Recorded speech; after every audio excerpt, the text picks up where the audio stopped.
Yan, hello sir, yan. Sir, matanong lang po ako sa inyo about dito po sa ating Vice Presidente. Ngayon na humingi na naman ang kanyang opisina, ang Office of the Vice President ng karagdagang budget po na 170 million na alam naman natin na itong mga nakaraan ay na-issue sa dun sa mga paalis-alis niya ng ilang beses papuntang ibang bansa at wala naman pong ginagawa. So sa tingin niyo po ba, sir, karapat dapat po ba na pagbigyan uli na magkaroon uli ng karagdagang 170 million ng budget ang OBP?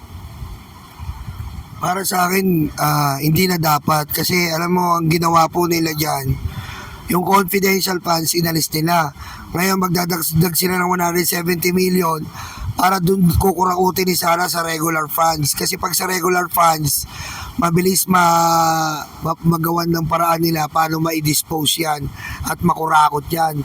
Paano magpapadagdag pa siya, wala na nga siya tinatrabaho.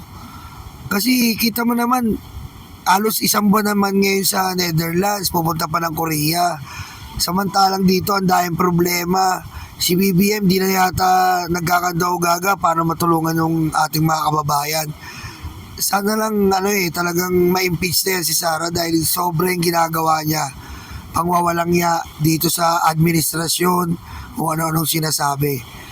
Ginawa niya yan, di ba, para yung 170 million na yan, pandagdag niya sa abogado ng tatay niya. Pero 150 million yun monthly. Akala ko ba mahirap yung mga Duterte, pera pa yung lawyer niya sa impeachment. Sabihin mo ng 100 million yun, mga fortune, package mo na. Saan sila kumukuha ng pera niya monthly? Tigilan niya ako. Thank you. Thank you.